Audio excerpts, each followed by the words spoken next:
what sound design should be. It's not about aesthetic. It should be like context and based on the psychological research as well. So all sound should have reason.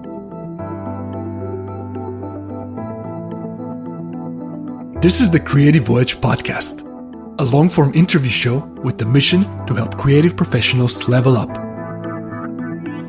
I'm your host, Mario De Picolzuane. I'm a creative professional myself, active in the fields of art direction, graphic design, and consulting. This podcast features insightful conversations with some of the world's most inspiring creatives, reveals the stories that shape their lives and careers, and offers actionable strategies to help you take your mindset and skills to the next level. I invite you to join me on this journey.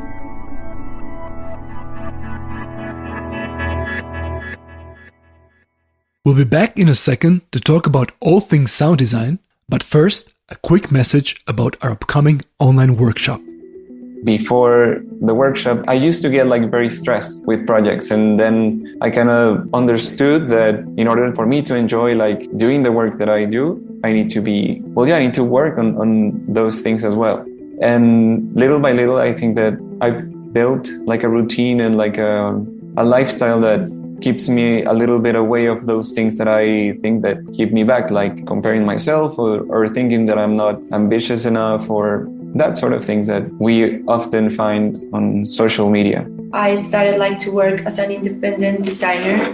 I had lots of things in my mind. I didn't know how to start. And the workshop really helped me to have clear objectives of what I wanted to achieve.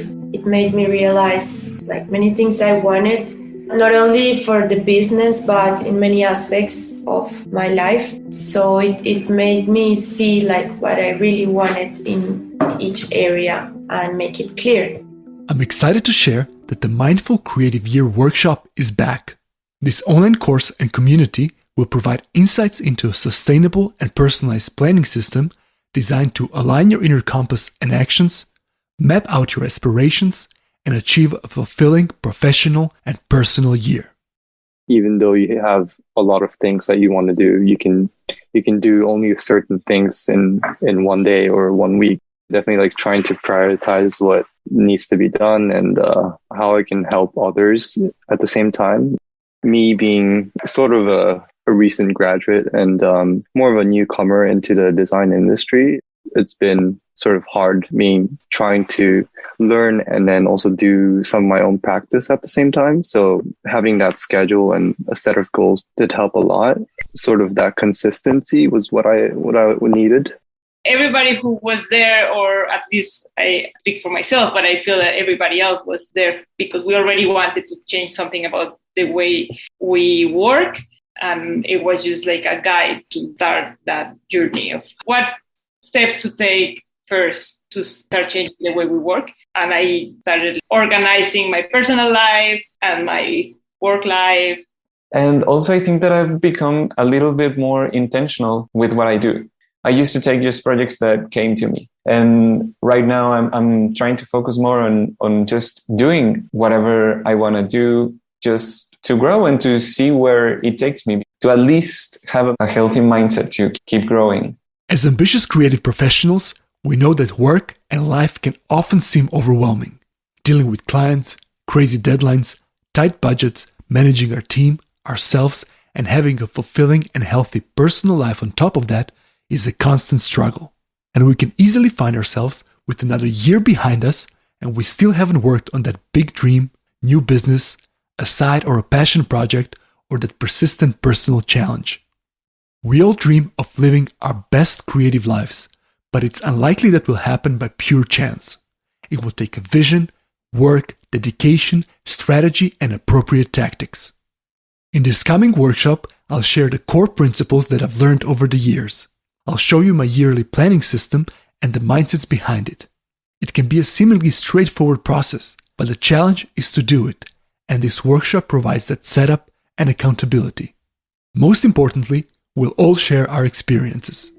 beside my own personal analysis of things, I think that it was really, really inspiring and motivating to listen to everyone in the workshop. That really gave me the chance to be a little bit more flexible even with myself. In the beginning, it sounds very ambitious to have this different set of goals, but with time, they start to develop and you start to understand them and really take them with you. There's work ahead, it's worthwhile, and it should be directed well. Will you let another year pass without intentionally approaching your ambitions in work and life? I hope you'll consider joining us. Visit creative.voyage/New Year to find out more. In this episode, I talked to a sound designer and sound artist. So my name is Yuri Suzuki. I'm like sound artist and sound designer, and I'm living in London and also like seaside town called Margate. And I normally what I do is one section like really doing a lot of like sound-based experience, based installations and product. Some like 3D based experiential project, but more based on the sound always. And at the same time, I'm doing sound design as well. I'm making music same time. So sound is the kind of center of my practice, but the kind of form, expression, or the output is always different. Yuri Suzuki is a sound artist, designer, and electronic musician. His practice explores the realms of sound through design pieces that examine the relationship between people and their environments, questioning how both music and sound evolve to create personal experiences. Central to Suzuki's practice is collaboration. He has worked with various musicians, including will.i.am and Jeff Mills, and commercial clients such as BBC, Disney, Audi, Facebook, Korg, Teenage Engineering, Moog, Red Bull, and Google, with whom he developed a unique AR music kit. His work can be seen in several international museum collections, including the Museum of Modern Art in New York. He has had both solo and group exhibitions at the Tate Britain London, Mudam Luxembourg, MoMA, and the Museum of Modern Art Tokyo. In 2016, he received the Designer of the Future Award at Design Miami. In 2018, Suzuki was appointed a partner at Pentagram, the world's largest independently owned design studio. Based out of their London headquarters, Suzuki and his team continue to work internationally, pushing the boundaries between art, design, technology, and sound, crossing the fields of both low and high technology. In this episode, we're going to listen to the highlights of the conversation I had with Yuri in June 2020. We cover topics such as the importance of business skills, the value of mentors and being open to asking for advice, career tips for designers in any field, the intersection of art and commerce, the importance and opportunities of sound design in the years to come, how he became a partner at Pentagram, and much more. Suzuki was born in Tokyo in 1980. After studying industrial design, he worked with Maiwa Denki, the Japanese electronic art unit. During this period, Yuri began exploring the relationship between music and technology. In 2005, he moved to London to study product design at the Royal College of Art, where he further developed his interest in the crossover between art, design, and music, using both analog and digital technologies to explore it. I've started my conversation with Yuri asking him about the advice he would give his younger self during those early days of his career, and suggestions for designers beginning their professional journeys today. Really, in the beginning, I wish I can be a musician. And then I used to study piano, and also I used to play trombone as well. And my biggest difficulty is my background is dyslexic, so I couldn't read any musical score. So that's one of the biggest difficulty being a musician. And also current structure for the music is really mathematical in the way. And then that is really hard for me to understand for the logic. Yeah.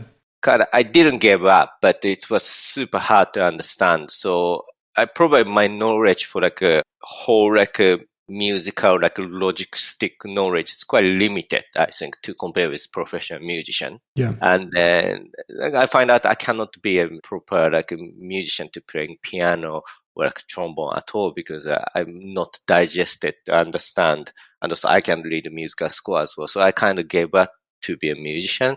And after that, I'm more into electronic music because first time I discovered music genre which doesn't require any proper like some like musical logic, and also you don't have to read any musical score to composing music. So I'm more about talking about dance music like techno and house. That kind of music I became interested because kind of like there's no logic behind. It's more about kind of creating music which is provoking people to like dancing or like excitement. Then I became DJ when I was like 20 or something. So I hope I can be like a professional like a DJ as well. But however, like a DJ is really difficult kind of profession to be as well. And also like a lot of negativity about drugs and so on. So I'm not really into that. So I decided not to be DJ that time and also like kind of, dance music producer. Then I study design, product design in London called Royal College of Art. That time it's Ron Arat. He was the head of the department. So he gave me so much freedom to explore the field of the between design and the sound. So I spent 2 years about looking for like relation between design and the sound. I didn't really create any particular work or anything, more about the experiment I did all the time. But that's lead to think about the kind of identity for the like sound design and sound artist. So that was highly useful. And after graduation, I had a kind of job offer from a couple of Japanese companies to work as, some of them is kind of quite exciting musical instrument designer, but some of them are not really related to what I do. But that time was kind of huge credit crunch was happened. So that was 2008, like a Lehman shock was happened that time. So I lost all job that time. But that was probably good things happened to me because I kind of had to be independent for a while. Okay. Then kind of slowly building like my career as more about kind of doing art installation because a lot of like exhibition offer I've got that time and also start museum commission me. I never belonged to any gallery until now. I wish I can belong to the gallery, but I'm directly talking with a museum about creating large scale installation and so on. So I'm start working that kind of project quite a lot. At the same time, on parallel, and doing like some product and also start designing sound as well. So that was past 10 years I have been developing. So I would say that's kind of really semi-professional way to start building career. It's slowly making career in the way. And then like 2018, I joined Pentagram as well. So actually, I'm not really changing what I've done before and what I'm working on in Pentagram, but we are more one side of the kind of practice, like sound design, sound identity, that actually more deeply managed to investigate and also develop more now. Yeah. So that's more like we feel like one side doing a lot of like art abstract, like quite exciting project. Same time, we have got really seriously concerning about what sound design is going to be and working with company to creating identity as well. So it is really great to have like two strong practice I'm running. So that's how I develop my practice, I think. I'm curious, at that time, when you started your career, like those early days, if you could go back and give yourself at that time like a piece of advice or something that you wish you knew at the time, what would that be? Yeah, it's hard, but I think more practical side because I had a lot of like unfortunate for the in terms of the working with wrong lawyer and wrong accountant before because like English my not first language and then English not my first language and also I'm dyslexic as well, so I kind of too much trusted with people like such as like people called lawyer or like people called accountant. And I had a huge problem after that. Kind of, I lost so much money because they didn't do any job and they did really, really horribly done, quite rough job or something. So I was in trouble before. and that's almost crashing my business. So I would say all responsibility coming to you, even you're hiring just lawyer or like accountants, they charge a lot of money, but in the end, nothing protected and nothing really do any job. So I think it's very hard to find a who to trust. And also, especially, you cannot really check contract or details of accounting and the tax law yourself sometimes. So it's like probably it's hard to, first of all, it's kind of like better to check yourself, but it's not an excuse, but I have got kind of dyslexic background and also difficulty understanding English sometimes. So that is quite hard, but it's really have to trust and also more about kind of who to trust as well. So that time I had an awful lawyer and awful like accountant, but now I have got quite good like lawyer and a really good accountant now. So that's kind of like meeting right people and who you can trust, and so you have to have responsibility. What do you sign and what do you do? Yeah, it's quite important, I think. Yeah, I think that really goes into that professional side of the career. Absolutely, yeah. Often when we're young, I mean, I had a similar experience, and so sometimes you're not even like aware that like that's also part of your job. If you're like a graphic designer or a sound artist, you're like, okay, I need to know how to make a logo and play with typography or do different things, but you don't think that much about also finding a good accountant is also part of my job, especially at the beginning where maybe I don't have a team. Absolutely. So I think if you're working for a company, you probably don't worry too much about it. But if you have responsibility and you're running your own company, that you cannot ignore that kind of topic. So it cannot be excuse neither. You just say to government, I didn't know. That doesn't really work. What you sign is really responsibility coming to you, even tax or like some like obligation in the contract. Yeah. So, which is really crash business. Actually, in fact, back 7 years ago or 6 years ago, I had a huge problem and almost bankrupt my business once. Okay, wow. So let's follow this thread about people who are starting out as creative professionals.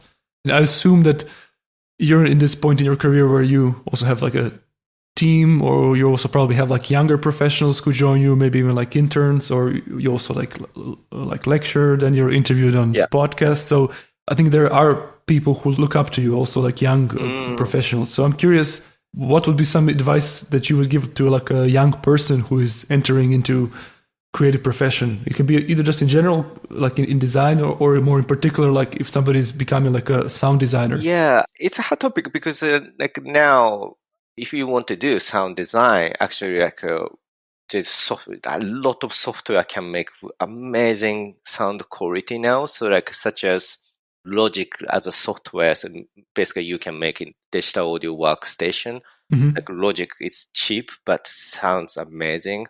And also personally I'm using a lot of Ableton Live and has got a lot of flexibility and just like infinity possibility of the kind of composition, and the sound quality is incredible. And of course, like Pro Tools, like has got really amazing sound quality as well. But these two software is not expensive at all. So even professional people using this software, but anyone starting sound design or like composition of the music tomorrow can be like same platform. So I would say more about the idea is more important, because I think I strongly think I'm came from really old school electronic music background. So I always started from analog synthesizer practice in a way. So analog synthesizer is like basically kind of like a structure of the analog synthesis. It's created by Dr. Moog, and all company following his method. But if you know like that basis, you can do anything.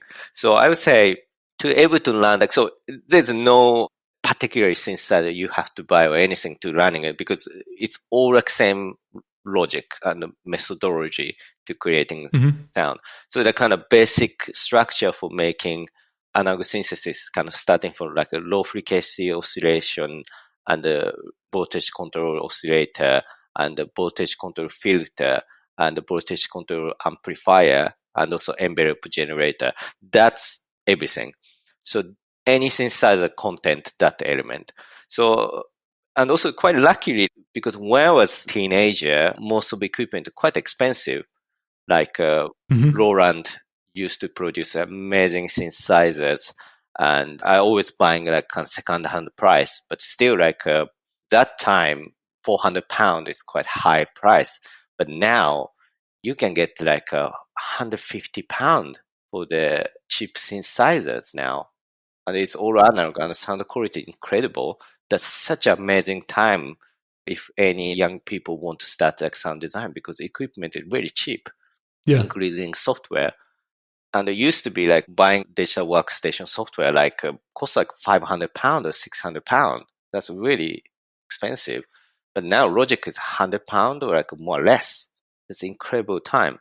So I personally recommend like any low price synthesizer such as company like Arturia.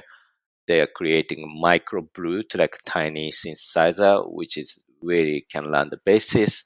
And also Roland creating like a series called Boutique series that has got kind of a modification or like inspired from all this, like their past huge synthesizer into small format. You can buy under like £250 or something, and you can do amazing sound. You can, in fact, I'm using it from like that kind of format as well. So I think these kind of equipment really helps. Yeah. So obviously the software and the hardware is becoming more accessible and more amazing. Yeah. But that in one sense also kind of levels the playing field a lot. Yeah. Which is nice. It's a part of this overall democratization of a lot of things. Yeah. So I'm curious, what are some of those things which are then like a differentiating factor in, let's say if like a young sound designer wants to do an internship at your studio and you have like 5 sound designers to choose from, what do you look for? Like, how do you choose one over the other? What do you like prefer or like for them to know or have? Yeah, actually, I want to give as much as possible in the way kind of hope or like some creativity, freedom in the way. But same time, as I'm running business, because in the Pentagram, we pay least like a minimum wage of salary, even internship, because we are not, people to working for free. So that's actually, it's experience, but same time, that is actually work as well, same time. So for me, it's like really, first of all, most important is who has dedication. Many people has got a lot of creative, amazing ideas, kind of like, I want to explore more. But most important, one things to finish properly and also think about this is the right things or not. That's really important. I think for me, it's people has got the dedication and also really trustable, good humanity. That's most important. And then secondary, more of a technique in the way. And I think, unfortunately, I cannot afford in the way growing up someone from scratch to teaching everything. That's quite difficult because we pay for that. And, even like people criticize London minimum wage is not really enough, but we still pay for the work in the way. So we want to have some skill already people have, like such as like a personal music logic. Unfortunately, I'm not free 100% understand yet, but people want to have proper training for music. That's very important. And also sound design part, like I have to know like minimal knowledge about how to play like synthesizer, but more about the diversity of thinking, how sound going to be explored, and then also how professional fabricate sound. That's quite important. But some part cannot cover. So of course, we're gonna helping for that to make things happen.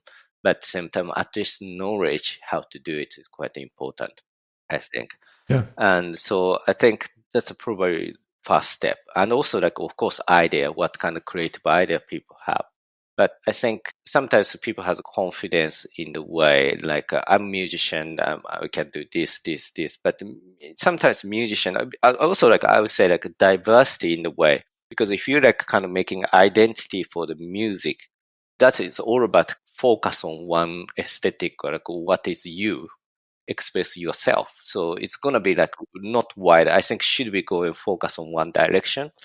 But the sound design sometimes a bit opposite. So you have to bit more diversity because you are designing for many different occasions, you have to think about what other people think as well. Yeah. So I think for me, it's like I'm receiving a lot of portfolios and a lot of talent in there. But unfortunately, most of the time I can't hire most of them because of first of all, I can't really afford many designer. And the secondary, they should be musician, not sound designer. So I think some people should be focused on what they do. And it's, sound design and also making music is totally different things. So sometimes quite difficult to has got strong sense and strong direction. Some people they're quite confident to do it, but actually, in fact, if you have got belief, you might be quite confused in a way. So for me, selection is really tough. There's so much great talent in there, but fit into my practice is really difficult. But I'm not criticizing at all. They have got their own style as well. But our team has got particular people we want to have as a team. But of course, all of my member, I would say, more talented than me. I would say they're really incredibly talented people. Has got amazing dedication. Yuri Suzuki Design Consultancy is run by a small and dedicated team which Yuri directs together with Gabriel Veraga II, their lead team manager and designer. They also frequently collaborate with diverse creatives and specialists. Here, I was curious to hear about their studio's organization and Yuri's work routines. Before joining Pentagram, my studio structure is me and one lead designer and one studio manager and one technologist and me, so 4 people. So I have been used to working as a small team for a long time.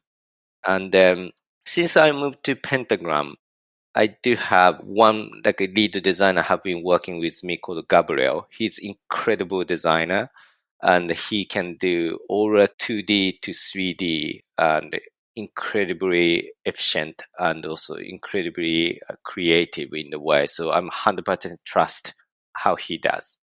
My team is have to have 2 roles all the time. So one has got the creative side and management same time. Because just now the kind of project manager can cover what we do because it's need to have creative knowledge to managing things as well. So Gabriel, he's a lead designer and as well as he's doing management as well because management should require knowledge for management. So that's one member we're working. And another sound designer we have at the moment more about the external contract base, but he's doing sound design, but same time more about the bit management side for creating kind of documents and so on. And I do have one more member she's background is more about the architecture background, but she started doing more about business side. Yeah. So that's the thing. Then I'm so lucky to have finally found a great collaborator. We are not in the same team, but we are quite close to external consultancy company. One is called Sunfish and Fish Fabrication. He's doing a lot of sculpture for artists and public sculpture, and it's incredibly efficient and finish is beautiful.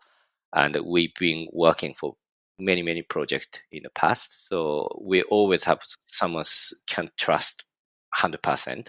I'm lucky to find that kind of person in them. And also another company called Counterpoint. They're mobile technology consultancy. They're doing a lot of programming. So they're based in Finland and also Portugal. But we closely working most of project with this team. So I feel like they're almost like a part of my team, but at the same time they have independence as well. But we are very close and we trust each other. And any project coming in, really 80% working with them. Yeah. It sounds like you developed a good relationship and a partnership with them. I'm so lucky to finally find someone who can really trust and working without any stress and respect each other. And I think it also talks to one of those positive sides of internet as well, that you can, I guess, collaborate on a daily basis with people who are not based in London, who are more distributed, which is also absolutely, yeah, also nice. Yeah, so as you can see, my team will never be big. we never hiring so much people because first of all, kind of our, trustable member efficiency. And the secondary, like we need just particular knowledge and we can digest by ourselves. Yeah. Yeah. So I'm always curious about the day-to-day or like a week-to-week life of other creatives. I mean, I'm a creative professional myself, but I do mostly graphic design and art direction. Yeah. And I'm aware that there's not one formula or one way to do things.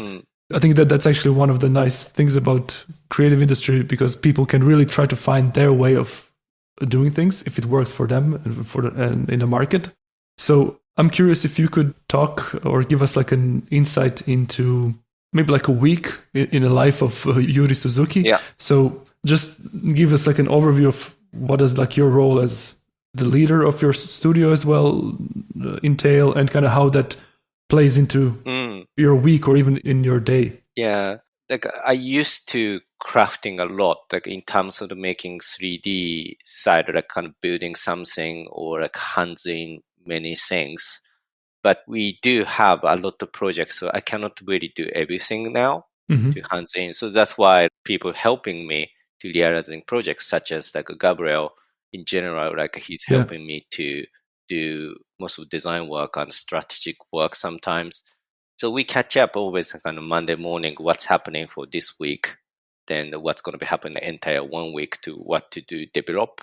And also like we have like at least 7 to 10 projects running. Some of them super active, but some of them quite quiet. But we're always like running many projects in parallel all the time. Yeah.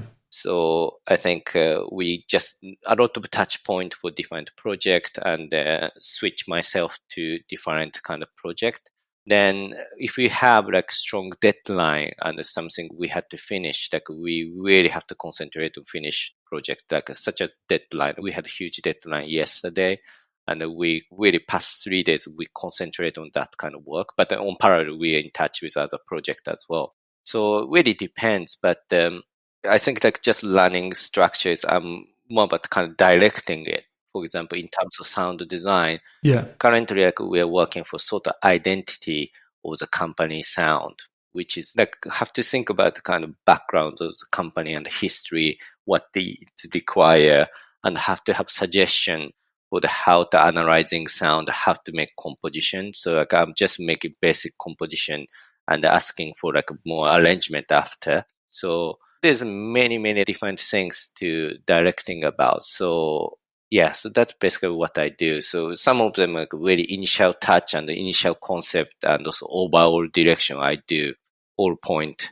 And also sometimes I have to do fabrication as well, but it really depend on the project, I think. So that's kind of things, I think. Yeah. And how do you, if you would like kind of think about how much do you manage or lead versus create currently, what's that ratio for you? It's hard to tell like what's the ratio actually, because since Gabriel, our lead designer and lead manager, he joined 6 years ago, I think, and it's dramatically reducing my part of the management. He has been helping logistics much better than me. So I kind of now to focus more about creative side, like what kind of direction, because otherwise like just quite hard to, because if you can imagine like 10 project running parallel, just sometimes not much time for management. Yeah, you just need to like execute. Yeah, so but still I had to do sort of proportional like management part as well, like some project. So out of 10 projects, I probably do management 2 or 3 projects. At this point in our conversation, I wanted to hear if Yuri has experienced any significant professional challenges during his career. Here, we discuss the importance of learning about business side of our creative practice and the invaluable impact that generous mentors can have on our professional journeys. I think creativity, I was luckily never struggling until now, because I think there's a lot of the kind of idea keep coming in, and I always have the ambition what I'm gonna do. But however, I think more importantly, because one time, I don't know, like some people want to be professional as independent professional.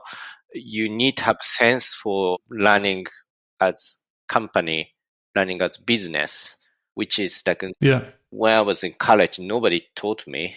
So it was quite difficult how to run myself, like such as back to the topic for understanding basic law, tax, that kind of things that's really struggling a lot. I'm just probably learning most painful way.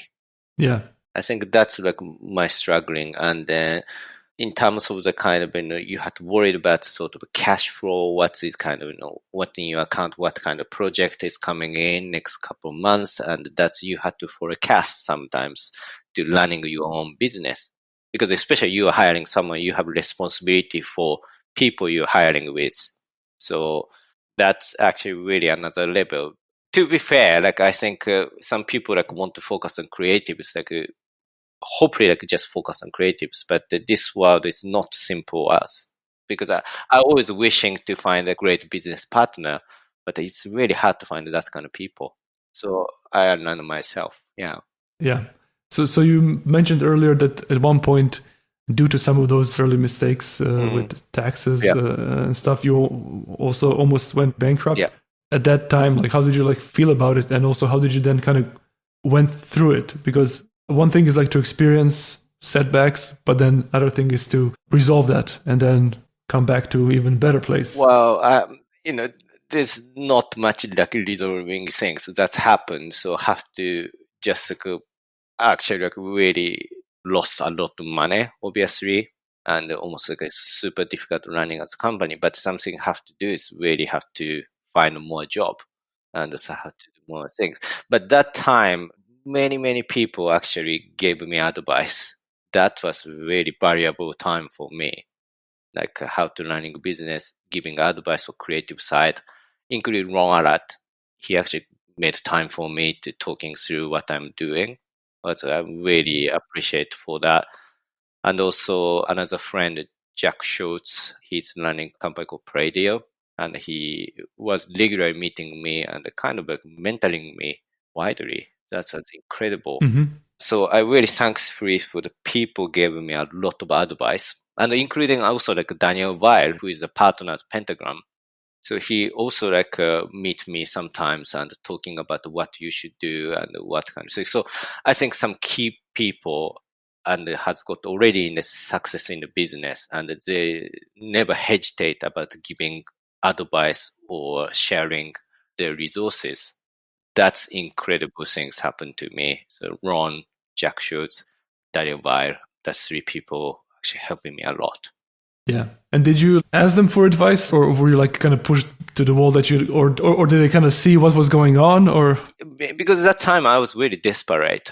I really need any advice on how to running creative business. And I just contacted them, and they didn't hesitate to sharing anything, and they're mentoring me quite well. Yeah, that's amazing. Yeah, so I was really lucky, because that kind of people you cannot really find much. So yeah, it's true. Yeah, you had like access to some amazing creative professionals. But it also talks about the power of, in a way, just asking for help, which can sometimes be hard, or you can feel kind of like, for me personally, it can be sometimes hard to be asking for advice or help, because kind of you want to do everything yourself. Yeah, and also I forgot one more person like who gave me a lot of advice for like different matter I made for the company structure matter. So another person is Jasper Kotov from Teenage Engineering. Okay. He also gave me a lot of advice for like how to making business, and I made a failure for like making one company's business for the structure, and he gave me a lot of advice too. So just people in the success in the business, in the creative business, they probably learned quite painful way to learning it neither.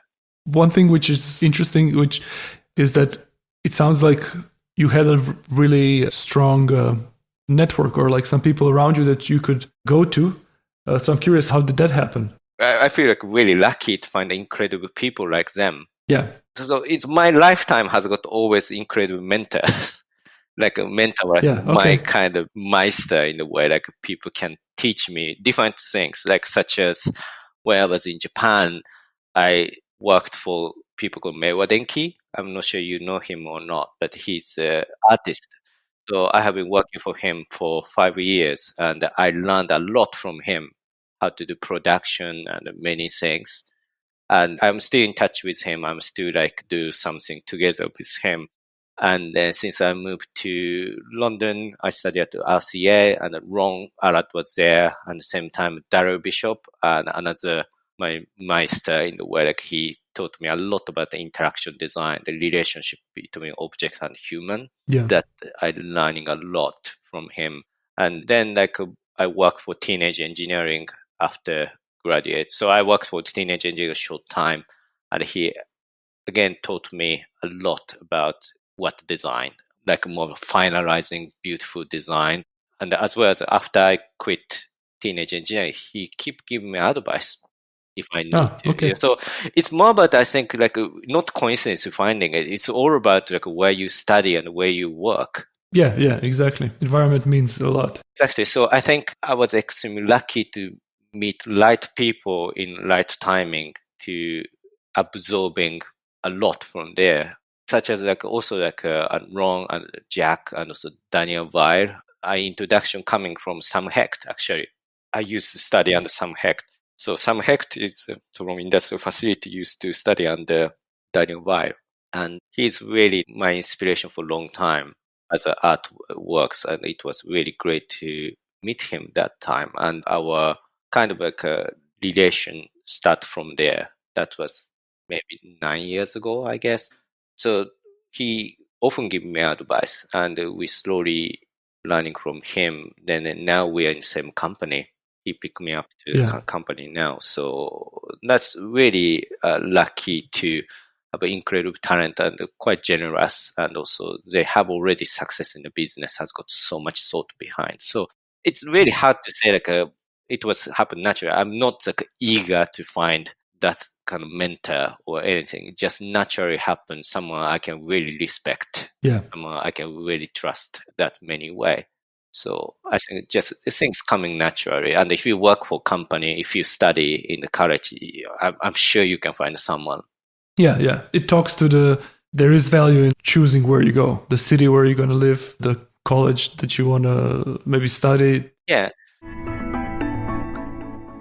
I believe Yuri is one of those great examples of designers who work confidently in the commercial and art sectors. I was curious to hear how he navigates this sometimes challenging intersection of the two. For me, it's like there's no kind of diversity, clear line between the commercial project or art project at all. Because probably like most of company asking me work as a project is not like in my capacity or like my ability. Like they never ask me to do it anyway. So most of the project for me is really purely work. Like a brand new artwork or brand new design work. It's just no difference to think about art project or client project at all for me. So I have been lucky to do any like experimental project, always a company or a museum organization supporting me to make it happen. So that's the thing. So of course, I would say like difference between commercial company and also cultural organization, but fundamentally they're same. They sometimes want to have like specific outcome and based on some thought behind, and then asking me to reflecting that brief. So for me, it's no change. And sometimes like a company, like if categorizing a super commercial company, they're so openly accept any idea sometimes. Yeah. And on the other hand, the cultural organization, they're sometimes extremely conservative as well. So for me, it's really no difference. Like it's all the time, it's just purely about work and purely about brief. And it's really lucky to have like some people probably say like, I don't understand what you're asking about, because some people say like, yeah, working on a lot of commercial project and we want to do this kind of art project. But for me, it's never worked that way. It's all projects is really same for me. Art form or like kind of it's coming out of museum or gallery form or coming out from some commercial project like probably as output. The idea and also priority is same, really. Yeah, but maybe it also plays into that very early on you started like doing both or started doing a lot of those things which could be more considered on the art side. Because there is this saying that usually you would get hired by things that you have in your portfolio. I think what I created for graduation project was kind of really border between, I think some people say like art and some people say that's a product, like that kind of really weird kind of balance of the project I've done when I graduated from RCA. And that kind of lead to like a really like a no boundary between art and design at all. So I've just, since I graduated, I'm just keep pushing on like what came to me. Yeah. That time, I think probably like over 70% is art museum project and 30% sometimes product development or like an installation. Yeah. And then with those art projects like gallery or museum commissions, would you get like a grant or like a... Yeah, they must have budget realizing this project because I can't do without any. But like this small or big. But it's all about the idea what I can do with the cost anyway. And then because I think sometimes I'm quite efficient in a way in terms of the kind of to realizing project to be happen because my career started from the economic depression. And it's really like all about efficiency, and we try to make it fast because like it doesn't matter. Like once starting production, we had to be very fast anyway. Yeah, and also cost efficient as possible. And we know the kind of price for material, and we know like how to reduce the price.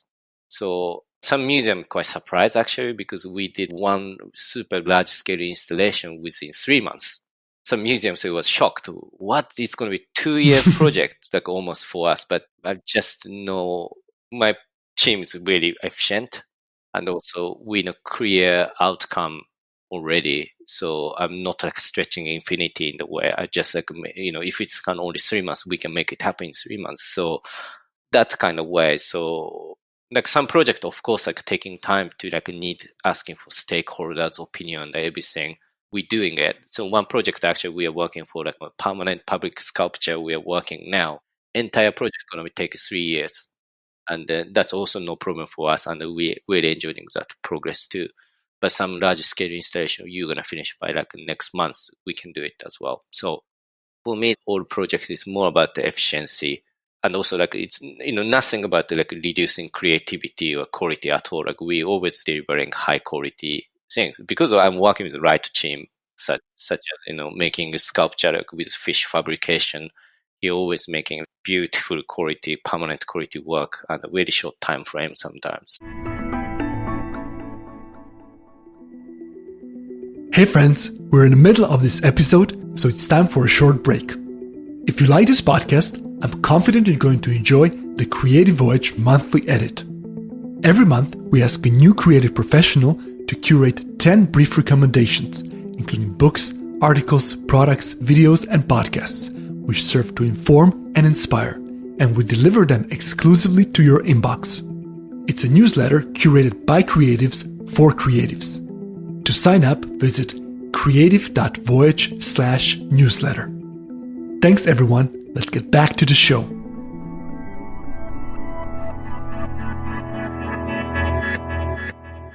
Yuri Suzuki became a partner at Pentagram, the world's largest independently owned design studio, in 2018. In their announcement, Pentagram partner Daniel Weil said, quote, "I have admired Yuri's design and artistic practice for a long time. His work points to a future where design connects to all aspects of how we experience the world around us." End quote.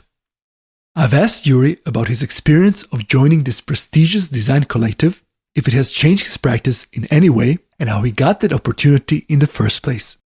So, like Daniel Weil is a long time mentoring me for a while, and he know my progress, what I've done, and he know progression of the 10 years, my career before. And then that time, basically Daniel invited me, do I be interested in part of the Pentagram? And that's all started. Yeah.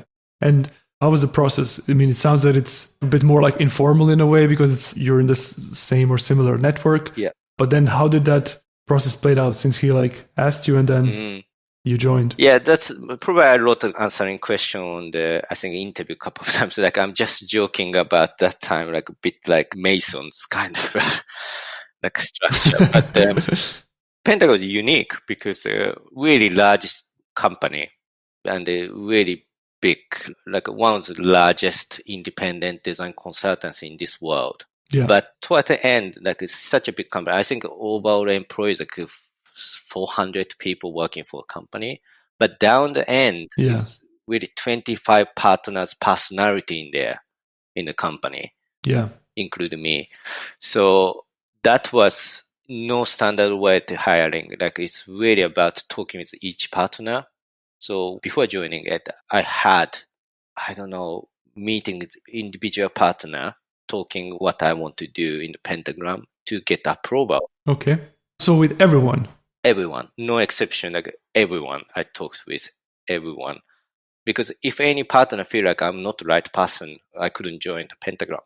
Yeah. So it's really about human, isn't it? Because the company really sounds like a large corporation company, but it's really down to the human-based company. Yeah. And has anything changed, or did you need to adjust anything from what you were doing before to what you were doing No. Not at all. No. Okay. No. That's interesting. Yeah, that's really cool. Because I think, first of all, Pentagram is not the place to compress yourself. It's all about kind of a part of the expansion for your creativity, I think.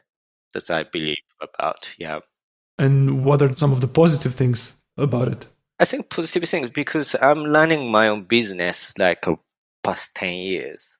But problem is just I don't have fellows in the way because I'm running a company. I'm kind of a manager, representation of the company and the people working with me like Gabriel or manager at that time or a creative technologist person. But we never be kind of, not the same role as me, isn't it? Yeah. In the kind of what kind of client we can get or what kind of cash flow in the future, that kind of thing. But now we can share with my partners what's happening to me. So it's more about finding fellows, talk about same difficulty and same topic. So that's, I think, positive side of the Pentagram, I think.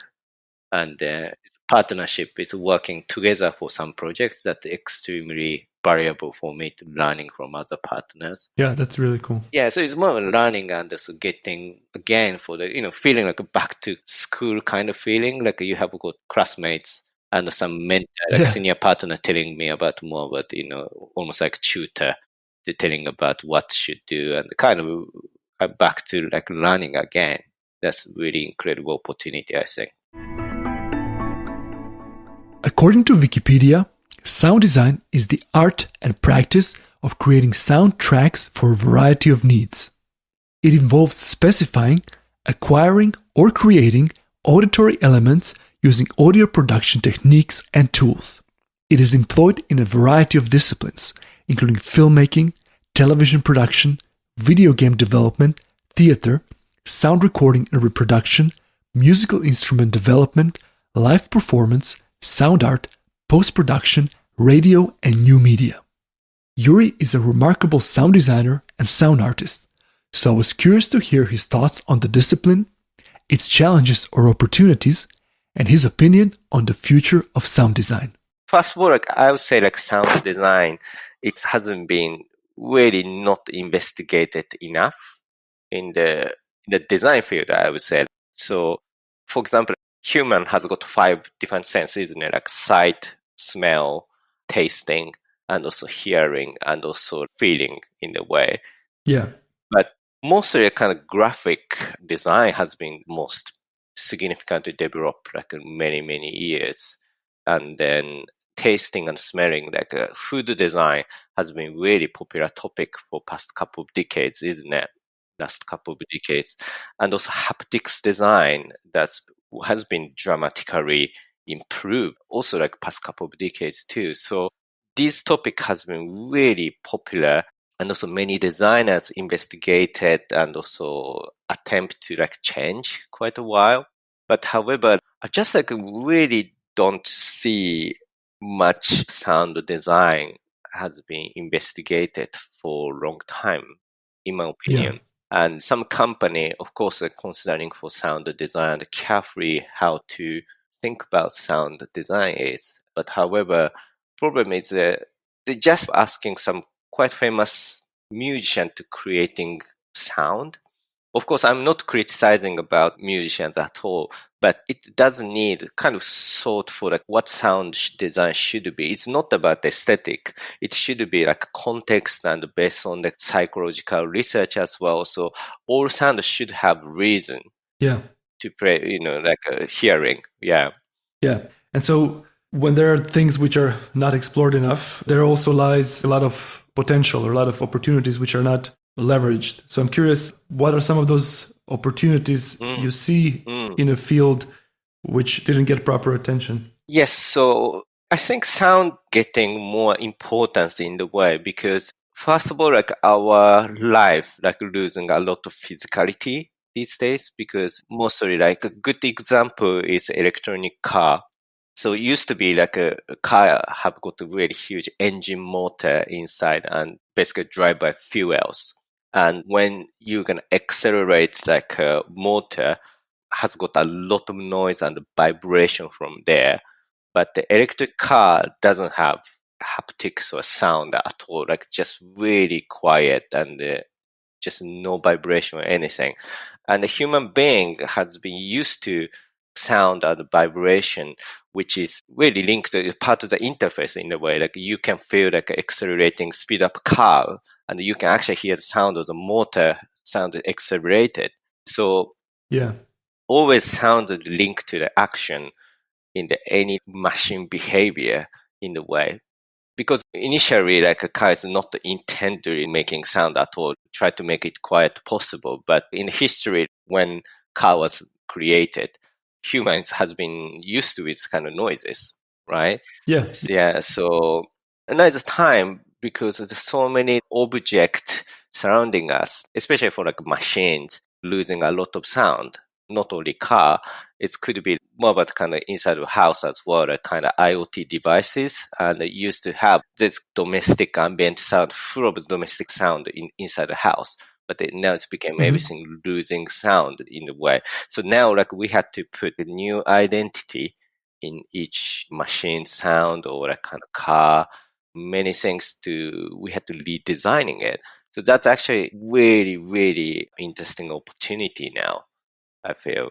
yeah, Because we now have to standing for brand new sound identity and probably like, car sound in the past is probably not right sound because it's just too noisy, not very present maybe. So then like what kind of sound could be fit into new life? So like just like now the stage to reconsider soundscape, I think.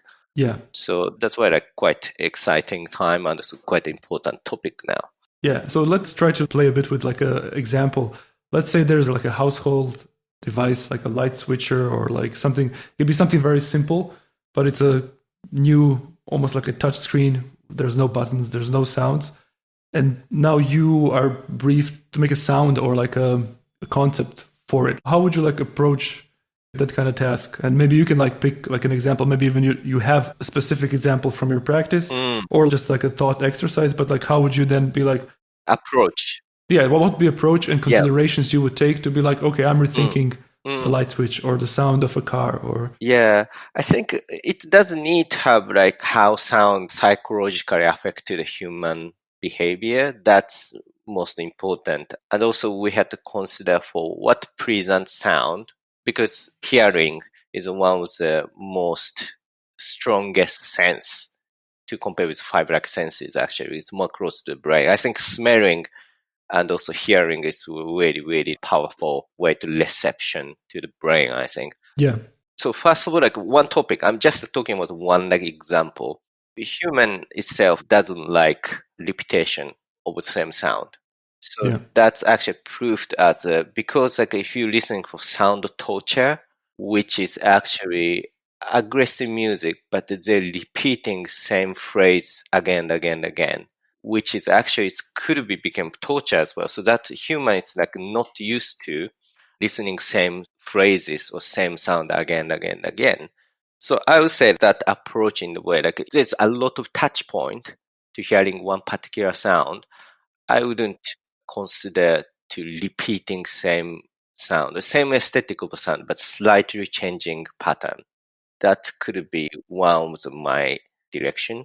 So that's like one example actually. So like there's no particular example for like switch or anything, but really based on what human pleased about, what human cannot accept from sound. Because again, to compare with many other sense, like such a haptics or like visual, actually like humans more sensitive Yeah. about sound. So I really have to carefully design it. It's not about aesthetic, I think. It's all about what makes sense to fit in the sound. So that's probably why I'm more careful about that. Like instead to go for melody or instead to go for content of the sound, it's more about what touch point we have to hearing that sound and also carefully designing based on the technique. So to be able to do this one, like not only making one particular sound, probably you had to use different tools such as artificial intelligence, like machine learning kind of technique. Mm-hmm. There's so many different tools to think about that. Yeah. Yeah. Because the sound design even as a field is not that explored. So there are a lot of opportunities, and at the same time, technology and hardware and software is becoming more accessible. So those are some of, I guess, good or positive developments because there's a lot of opportunities. Absolutely. And there's tools to do that. But I'm also curious, a lot of these things always have like a other side of the coin in a sense. So I'm curious, what are maybe some of the challenges you see today or in a close future for sound designers?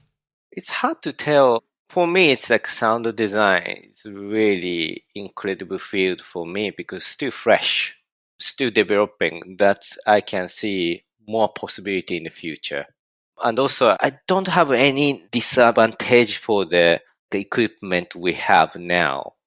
I think that's incredible things happening because I remember I started to compose music on the computer, even like a hardware equipment, like creating sort of like a electronic music when I was a teenager, when I started making it. Mm-hmm. That actually was really difficult because first of all, like you had to get analog synthesizer and that's quite expensive. And you need a mixer and a speaker. And to be able to do like a good sound, you need an effector as well. And also you need a sequencer, the drum machine, and that's so expensive. Then once you chucked in together, it never sounds good neither because, amazing, because to be able to get rich and great sound, sometimes you need like a lot of equipment. But also like idea to, like downgrading size and you can find the identity from there. But if you want to like feel what I want to make like Hollywood quality sound, that's impossible, I would say, from electronic music instrument. So you need to have probably have to hire orchestra or like an incredibly expensive hardware or like something like that. But now everything possible, great things happening. And it's all about the idea, what kind of idea you require. And also probably like only things like kind of you don't experience frustrating time or how to making great sound from synthesizer or like primitive equipment. That's actually could be the chance to expand your possibility. Yeah. Yes, Yeah. that's only shame, but probably it's not unnecessary frustration maybe. So for me, I can't really see much disadvantage for sound design because first of all, like not much investigated and the equipment is great, cheap price, but you can get incredible sound from there. So yeah. Do you think like maybe one of the disadvantages could be that it is like such a new field that I think I would assume that like a lot of people or companies, not like companies like Google or Nike, but like more mainstream companies wouldn't even kind of consider sound design as something they need for their brand. How do you like go about showing value of that? Since joining Pentagram, working with along with the graphic design partners and visual partners helping for like a sound side of the identity and the combination with two sense, like making huge emphasis such as visual design plus like sound coming in and making sort of animation for the kind of logo. It's required to have like conceptual animation all time to demonstrating it, actually giving materiality, like giving more force into understanding about the company culture. Yeah. So that actually dramatically working well, I would say.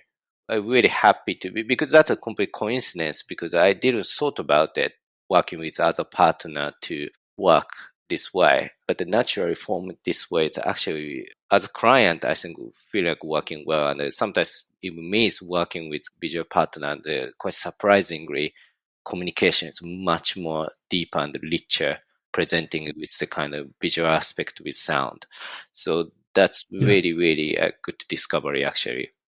I've seen you've been working with both AI and like machine learning and with augmented reality, or probably also, like, I'm not sure if you also work like just virtual reality. Like, are there any other like those like newer technologies that you've been like working with? Well, I think I'm kind of person like not interested in new technology kind of things, because I do. In fact, I'm using quite a lot, but I'm kind of far from jump on the new technology kind of things because I'm more primitive in the way. But I'm really interested in machine learning, because when we started a project called Raymond Scott Project, that was first time to me to be, no, before that actually we did already actually. So I think if you think of a scenario, just one example I'm just thinking is one project called Welcome Chorus in Margate, like we did an installation.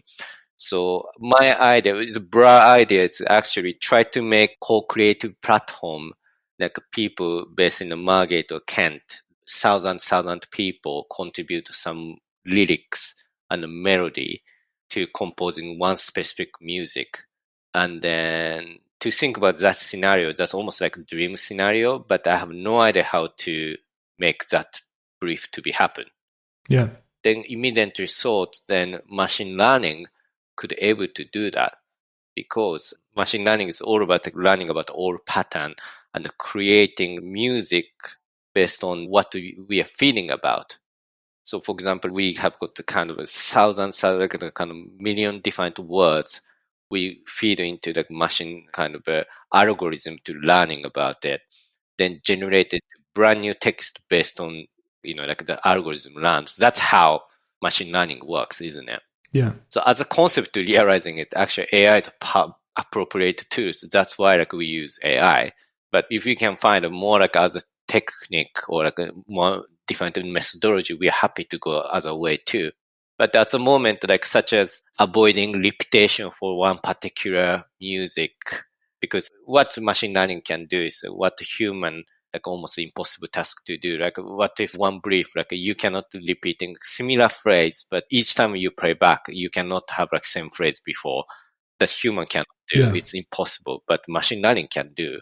So I think really I'm using technology in the right spot, like right role in a way, but I'm kind of tend to not do the way this technology is so cool, I'm going to do something that I never do that way. Yeah, idea coming first. We've come to the last topic I've discussed with Yuri. As usual, I've asked him to highlight a few closing pieces of advice based on what he learned so far on his professional journey. Here's what he shared with me.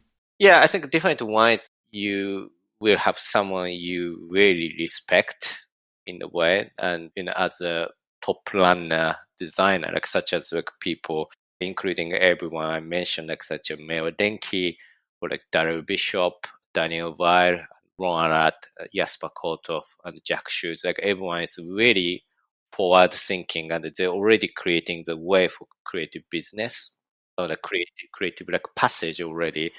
And you're always inspired from that kind of people.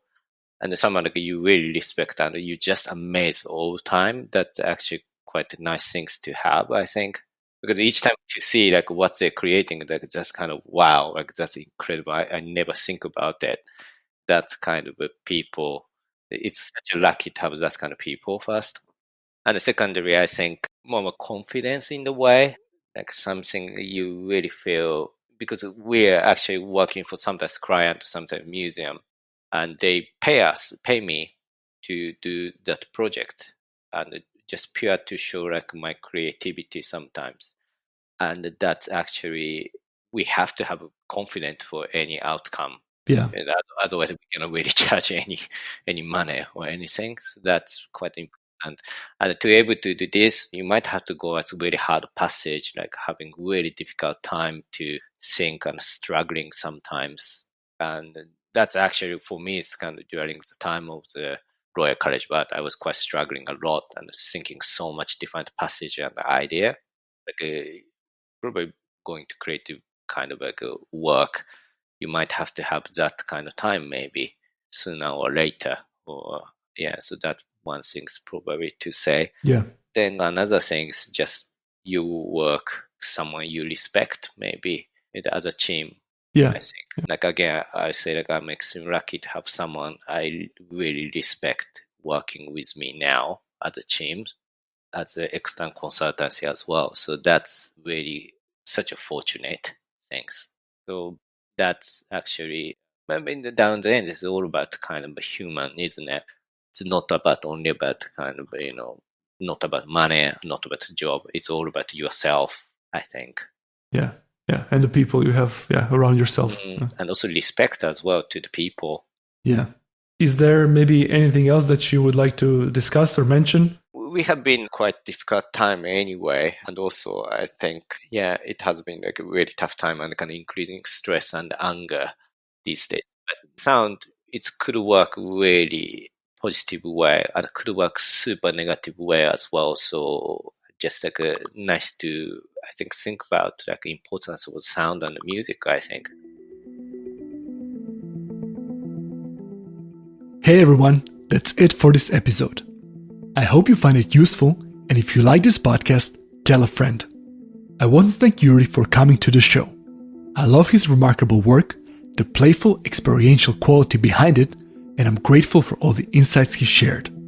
Links to Yuri's projects and some other things mentioned during the conversation can be found in the show notes at creative.voyage/podcast. On another note, I'm excited to share that the Mindful Creative Year workshop is back.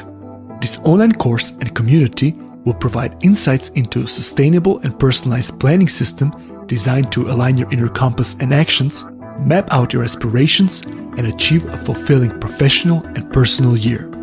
You can think of it as New Year's resolutions that actually work.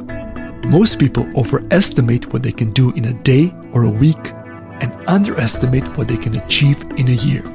Will you let another year pass without intentionally approaching your ambitions in work and life? Find out more at creative.voyage/New Year.